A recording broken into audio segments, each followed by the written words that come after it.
It was a Thursday morning in the outskirts of Atlanta when the cracks beneath the Turner family's life started to widen. Michael Turner sat at the kitchen table, hunched over an aging laptop with a flickering screen. The coffee in his mug had gone cold an hour ago, but he kept sipping it absent-mindedly, staring at a job board filled with roles that paid too little or required too much. His fingers hovered over the trackpad, hesitant to apply for another dead-end position. Upstairs, Julia, his wife of 11 years, was brushing their daughter Emily's hair, humming softly as she tied it into a ponytail. The faint sound of cartoons played in the background. The scent of toast, overripe bananas, and lingering tension hung in the air like fog. They had been pretending everything was okay for months. Michael had lost his job at the construction company nearly 8 months earlier. The company had folded one cold January morning. A meeting was called. Hard hats sat on laps. No severance. No warning. Just handshakes, empty promises, and a box to carry out personal items. It hadn't been the first time he'd faced layoffs, but it was the worst time. They had just refinanced the mortgage the previous October, expecting a steady income. The savings they'd worked so hard to build vanished quickly. 1 month went to bills, the next to groceries, insurance, car repairs. Then came the credit cards. Then came the overdrafts. Then came the silence. Michael applied for everything: warehouse work, night shifts, handyman gigs. He worked a few here and there, patching drywall, fixing leaking faucets for neighbors, but nothing consistent. Julia picked up extra shifts at the diner where she worked, standing for hours on swollen feet, bringing home crumpled bills and coins in tip envelopes that barely made a dent in what they owed. Then came the calls. Mr. Turner, this is a courtesy reminder that your payment of $1,748.21 is now over 90 days past due. First, Michael ignored them. Then he tried reasoning. Then he started lying.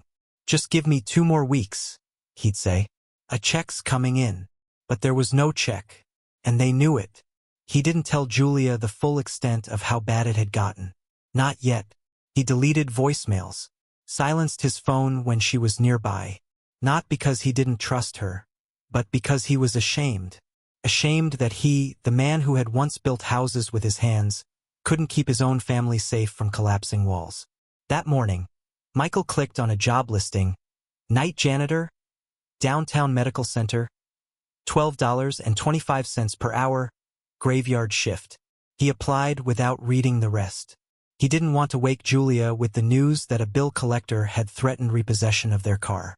He didn't want to see the look in her eyes again, the one she gave him when Emily asked for a toy at the grocery store, and they both had to pretend it was out of stock. No, he would fix this. Somehow. That night, after Julia tucked Emily into bed, she came downstairs to find Michael still at the table. You haven't moved in hours, she said softly. Looking for work, he replied, not looking up. She walked over and placed her hand gently on his shoulder. He flinched slightly, not from her touch, but from the guilt it stirred. I can ask the diner if they need help in the kitchen, she offered. Or weekends. You're already working yourself raw, he interrupted. I'll figure it out. She knelt beside him. Their eyes met. Hers were tired. Not angry. Not disappointed. Just tired. We're a team, remember? She whispered. Michael tried to smile, but his mouth betrayed him. He closed the laptop and placed his forehead against hers. They sat there in silence, like statues carved from worry and worn-out dreams. That was the night Michael decided to pawn his wedding band. He told himself it was temporary. The next morning, Michael left early, told Julia he was meeting an old friend for a job lead. Instead, he stood in front of a pawn shop downtown, holding the small velvet box in his pocket like it was a live grenade. The man behind the glass barely looked at the ring before saying, $150. Michael nodded. He used the money to pay the electricity bill and buy a week's worth of groceries. That night, they had spaghetti with meatballs. Emily clapped. Julia smiled. Michael felt like a thief in his own life. But still, he said nothing. 2 days later, the first envelope marked "Final Notice" arrived in the mailbox. Thick red letters screamed from the paper. It wasn't just a credit card. It was the mortgage. They were 95 days behind. Foreclosure proceedings were pending. Michael stared at the letter until the words blurred. He slid it into his jacket and told himself he'd figure it out tomorrow. That night he couldn't sleep. His body was tired, but his mind ran laps. Every time he closed his eyes, he imagined Julia and Emily standing outside the house as strangers carried out their furniture. The house he'd built the porch railing on with his bare hands. The treehouse in the backyard he never finished. He got up, showered in the dark, and walked 2 miles to the hospital for the graveyard shift. It was the first time in his life he mopped floors for money. No one said thank you. No one looked him in the eye. But the pay hit his account 4 days later. $411. He paid the water bill. He paid a sliver of the mortgage. It wasn't enough. But it was something. By the end of the month, Julia noticed he was gone at strange hours. She asked him why his shoes were wet in the mornings. He told her he was taking a few extra jobs. She didn't press. But she knew. She'd seen the envelope too. She'd hidden one of her own. A letter from Braddock and Sons Recovery.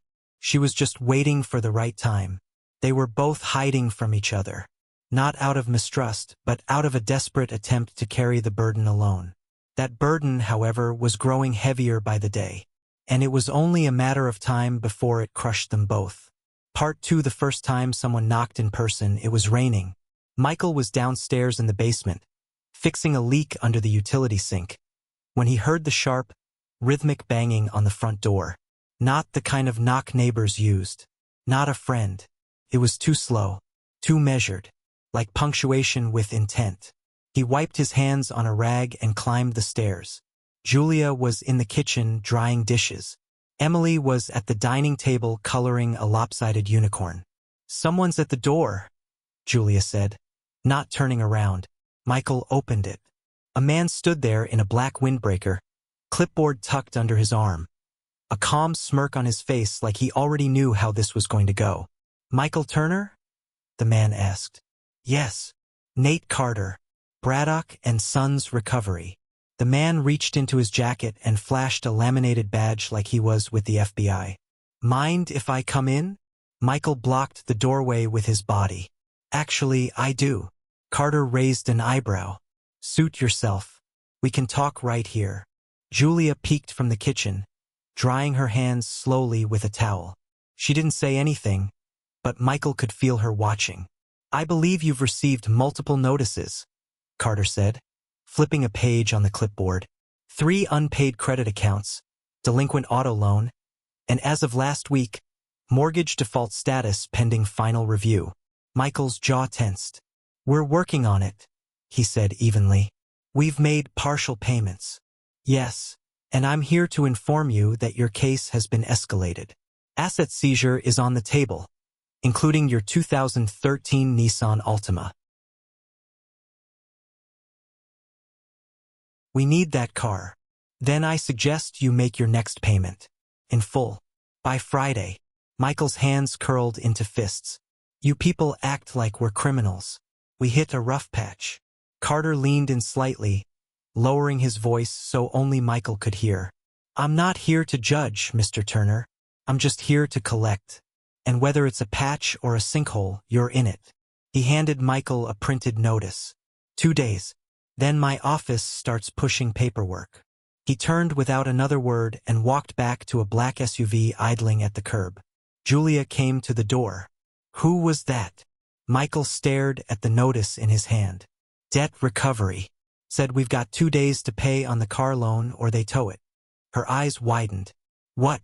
You said we had time." "I thought we did." She grabbed the notice from his hand, skimmed it, then slapped it against the wall. "This isn't just about the car, is it?" Michael hesitated. "I've been trying to handle it, Jules. I didn't want to scare you." Her voice rose. "You didn't want to scare me? Michael, we have a daughter. I need to know what's coming. I didn't want you to carry it with me. You're already—" "No." She cut him off, trembling. "You don't get to decide that. Not anymore." Emily peeked around the corner. "Mommy, are you mad?" Julia forced a smile. her voice softening. "No, baby. We're just talking." The door shut quietly. The house fell into a cold silence. That night, they didn't speak. Julia slept on the couch. Michael lay in bed staring at the ceiling, counting invisible cracks in the plaster. His thoughts circled like birds over a dying animal. He got up around 2 a.m., grabbed his phone, and stepped outside. He stood on the front porch and called his brother, Nate. Nate was the black sheep turned success story of the family. A former addict who got clean, started a landscaping business, and now had 2 trucks and a crew. "Mike," Nate's groggy voice answered. "You okay?" Michael hesitated. Then, with his pride in his throat, he asked, "You got any work this weekend?" Saturday morning, Michael was tossing bags of mulch into the back of a truck before sunrise. He worked beside 2 guys half his age, sweating through his shirt by 9 a.m., knuckles blistered by noon. Nate paid him $180 in cash. "More next weekend," Nate said. "If you can swing it." "I can swing it," Michael replied. Hell or high water. He used the money to make a partial payment on the car. It wasn't enough, but it stopped the tow truck this time. The next week, Julia received a call while on break at the diner. It was from an unfamiliar number. She answered, expecting a delivery order. "This is Vanessa from Westbrook Collections. I'm calling regarding your Capital One balance." Julia froze in the back alley behind the restaurant, her apron damp with dishwater and sweat. "You've reached me at work," she said stiffly. "Please don't call this number again. We've already called your home line." "Your husband said." Julia hung up. That night, she confronted Michael again. "We need help," she said. "Real help. We can't keep juggling debt collectors like it's a game of whack-a-mole." Michael sat on the edge of the bed, shoulders sagging. "I know." She knelt in front of him. "What about a lawyer? Or a debt counselor? I don't want to file for bankruptcy." "I'm not saying that. I'm saying we talk to someone who knows what they're doing." He nodded slowly. It was the first time he didn't argue. The first time he looked more tired than proud. The next morning, they found a flyer at the community center. Debt relief legal aid, free consultations Thursdays 4 to 7 p.m. Felt like a lifeline. They went that Thursday. Sat in a waiting room full of people who looked just like them, normal, kind-eyed, quietly desperate. A young woman named Karen, maybe in her early 30s, welcomed them into her office. They told her everything. Every overdue bill. Every call. Every lie they'd told each other. When they finished, there was silence. Then Karen looked up and said, "Okay, you're not alone. Let's make a plan." For the first time in months, Michael felt the weight in his chest loosen. Just a little. Part 3. The office was smaller than Michael expected. It smelled faintly of toner and stale coffee, with a single window looking out over a cracked parking lot. But it might as well have been a courtroom or confessional, because here, for the first time, Michael and Julia laid their truths bare. Karen, the debt counselor, clicked her pen and glanced over the forms. "You're about $61,000 in total debt, credit cards, car, mortgage arrears, and some late fees bundled in." Michael's jaw clenched. Hearing it out loud made it real. Not just heavy, but monstrous. "We've started partial payments," Julia offered, her voice small. "We're not ignoring it." "I can see that," Karen said gently. "You're treading water. But the tide's coming in faster." Michael rubbed his face. "We've got our daughter. We can't lose the house. We can't." Karen raised a hand calmly. "I'm not here to take anything. I'm here to slow things down. Maybe stop the bleeding. We have a few legal tools we can try. Emergency hardship filings, debt restructuring, freeze orders on interest rates." Julia leaned forward. "You can do all that?" Karen gave a tired smile. "No guarantees, but you're not alone anymore. That's a start." Michael felt something crack open inside him. It wasn't hope yet, but it was the first time the tunnel felt less like a coffin and more like a hallway. They left the office with a folder full of papers, temporary breathing room, and a checklist of terrifying next steps. That night, Michael and Julia sat at the dining table after Emily went to bed. They didn't fight. They didn't whisper either. They talked. Honestly, They made a whiteboard calendar, listing every debt by name. They color-coded deadlines, wrote payment amounts in red, and underlined critical ones twice. Michael took the hospital job full-time.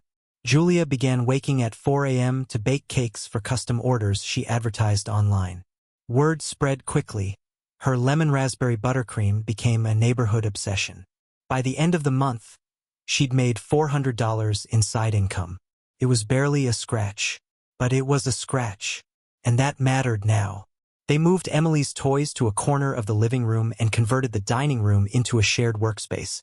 Julia's baking trays filled one half. Michael's tools, invoices, and a corkboard of job leads filled the other. They worked in shifts, slept in shifts, ate standing. But somewhere in the exhaustion, they began to laugh again. Quietly at first, then freely. And then it came. The foreclosure notice. Official. Heavy. Legal. A courier dropped it off like he was delivering pizza. Michael signed for it with shaking hands. He sat on the porch as the sun set, staring at the envelope for nearly an hour. He didn't open it. Julia joined him. She said nothing, just sat beside him and slid her fingers into his. After a while, he said, "I always thought I'd be better than this. I thought I'd protect you." "You are protecting us," she whispered. Michael shook his head. "Feels like I'm just drowning slowly with style." Julia smiled faintly. "You know what I remember? The night you built Emily's crib. You stayed up until 3 in the morning sanding the edges. I didn't want her to get splinters." "You didn't want her to bleed," Julia corrected. "That's who you are. Even now." Michael turned to her. "We could lose everything." She kissed his hand. "Then we rebuild. From dirt if we have to." Karen filed an emergency hardship motion. It bought them 60 days. 60 days to restructure their mortgage payments under a modification plan. 60 days to prove they were serious. It wasn't salvation, but it was time. Michael doubled his shifts. He started doing under-the-table handyman work for a friend's property group. Caulking, drywall, cabinet install. Cash in hand. No questions. Julia's cake business exploded after a local mom with 10,000 Instagram followers tagged her account. Orders poured in. She had to hire Emily's teenage babysitter just to help box deliveries. Their home became a blur of motion. Baking trays, job calls, sticky notes, sleep-deprived hugs. And yet they were alive again. Not just surviving, fighting. But with each win came new stress. One night, Michael came home at 2:30 a.m., hands raw, back sore.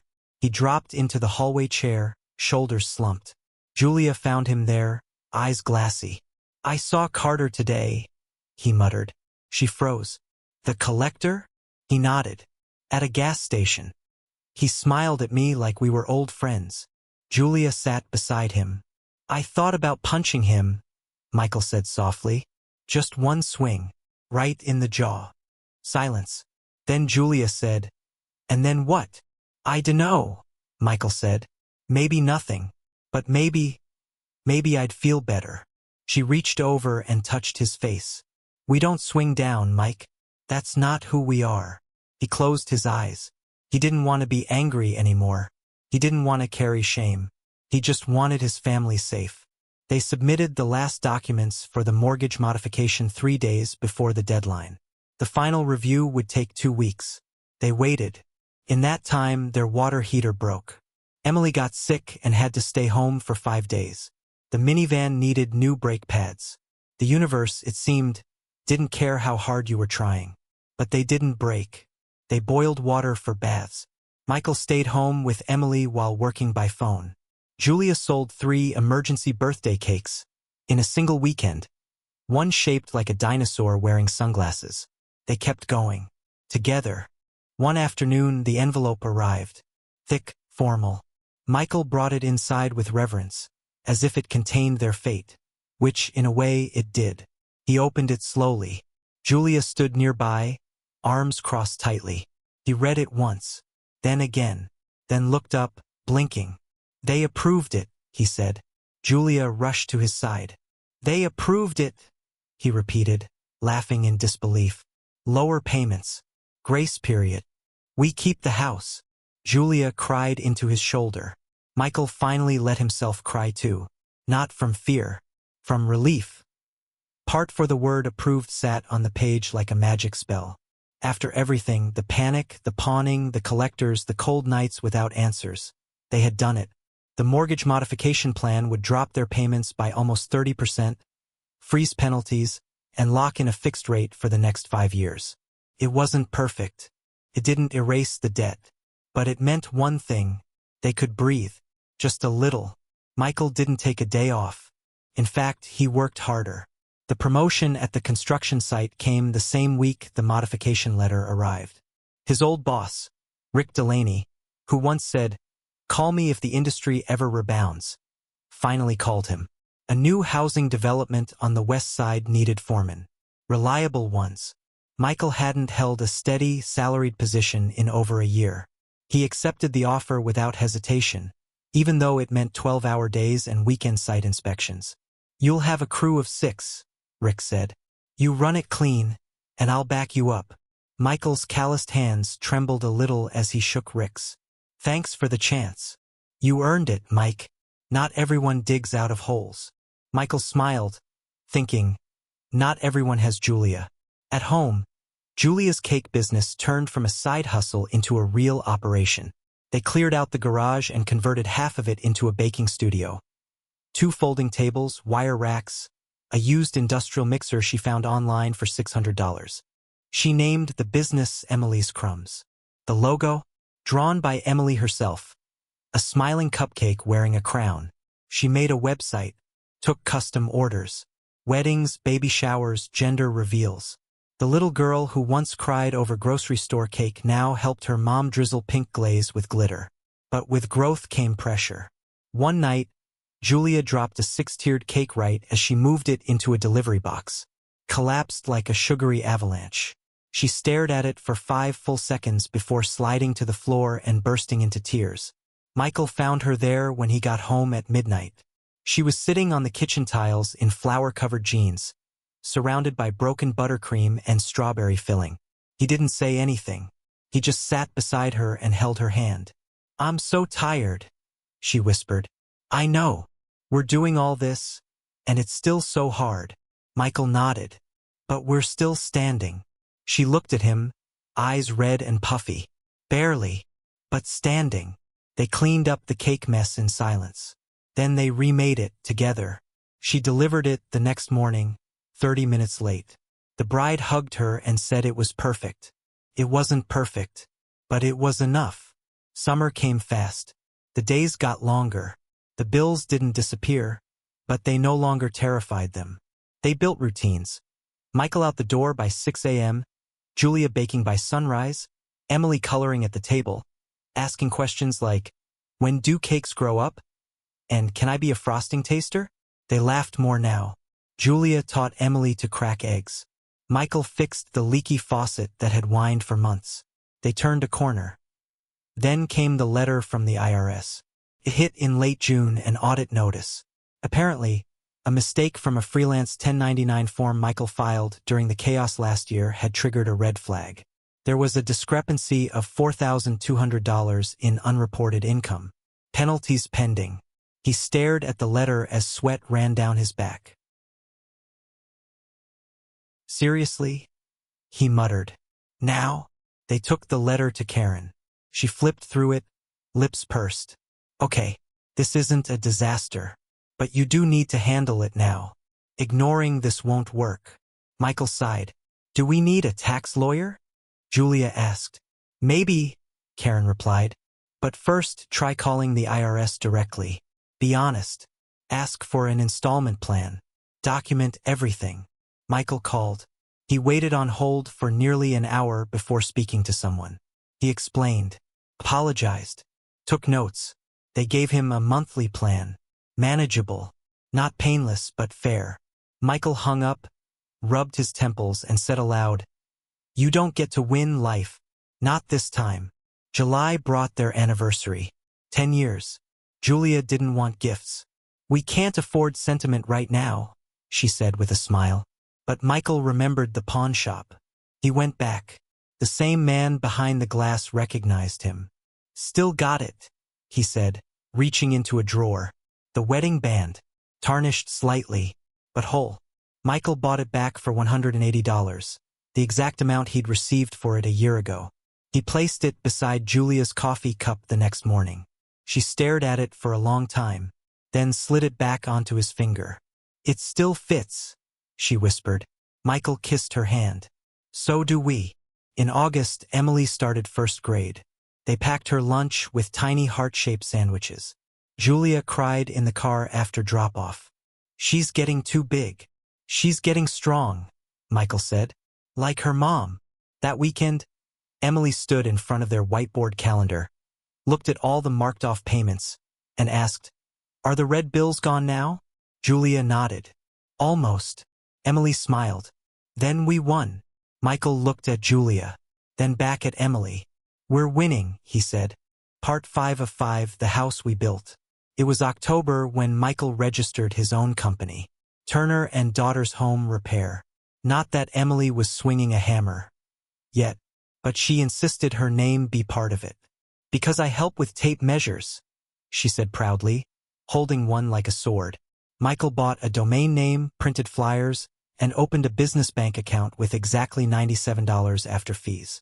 His first client was a retired teacher who needed her porch rebuilt before winter.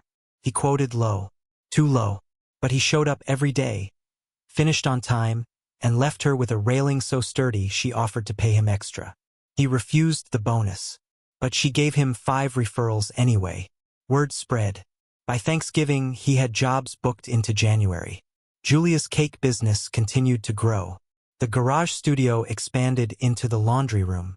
She started teaching mini baking classes on weekends. Emily joined every time, proudly showing off frosting swirls to wide-eyed toddlers and their smiling parents. They weren't rich, but they were stable. More than that, they were present, awake, alive in their own lives again, no longer running, no longer pretending. Sometimes they still argued about late orders, about missed calls, about whose turn it was to clean the bathroom. But now the fights ended in laughter, or quiet apologies, or shared slices of burnt cake at midnight. Michael never forgot the year they nearly lost everything. He kept the old foreclosure notice in his office drawer, not as a wound, as a monument to the fight they won. By Christmas, they hosted dinner in their home for the first time in 3 years. Julia roasted a turkey. Michael installed dimmer lights in the dining room. Emily made name cards with glitter pens. They invited neighbors, friends, even Karen from the debt relief office, who arrived with a bottle of wine and tears in her eyes. "You did it," she whispered to Julia when she hugged her. No, Julia smiled. "We did." After dinner, Michael gave a small toast. He wasn't a man of speeches, but he stood, glass in hand, and said, "There was a time this year when I thought I had failed my family, when I thought I'd never dig out, that I was just broken." He looked at Julia. She reached for his hand. "But what I learned is that broken doesn't mean useless. Broken means tested and rebuilt." He raised his glass. "To every brick we laid, every meal we skipped, every time we didn't give up." The room clinked glasses in reply, even Emily with her cup of apple juice. On New Year's Eve, they didn't go out, didn't party. They curled up under a blanket in the living room and watched the ball drop on a second-hand TV that had a thin green line running down the side. At midnight, Michael kissed Julia and whispered, "Thank you for staying." She smiled against his lips. "Thank you for fighting." Emily, half asleep in their lap, mumbled, "We win." Michael looked down and said, "We're just getting started." Spring came. Michael's business picked up enough that he hired 2 part-time guys. He let them take the porch jobs, the light work. He took on bigger contracts, small remodels, kitchen redos, even a custom treehouse for a client's grandkids. He finally finished Emily's treehouse too. It wasn't perfect. The boards didn't all line up. One window leaned slightly, but she loved it. "This is the best part," she said, pointing to a crooked heart carved into the post. Inside it were 3 letters, J plus M plus E. Julia, Michael, Emily. Their house. Their family. Julia's business reached a point where she turned down orders.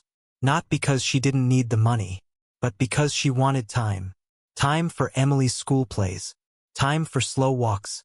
Time for naps with the cat they adopted from a shelter. A gray fluffball Emily named Sprinkles. She no longer baked for survival. She baked with joy. One Saturday, she walked past a cake shop she once dreamed of owning and realized, I don't need that place. I already built mine.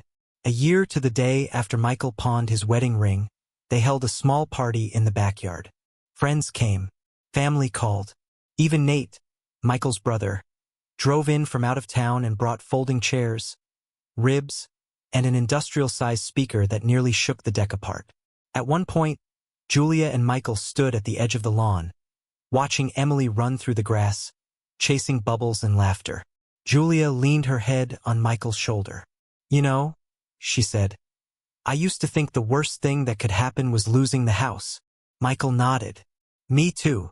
But it wasn't, she continued. The worst thing would have been losing us. He turned to her. You ever regret staying? She smiled. Only that we didn't talk sooner. He kissed her forehead. In the distance, someone launched a firework. Emily shrieked with delight. Later that night, Michael stood in the garage. The same space that had once smelled like desperation and flour and tired hope. He pulled out the whiteboard calendar. The red marks were long gone. Now it was full of future dates, goals, ideas, school events, deliveries, deadlines.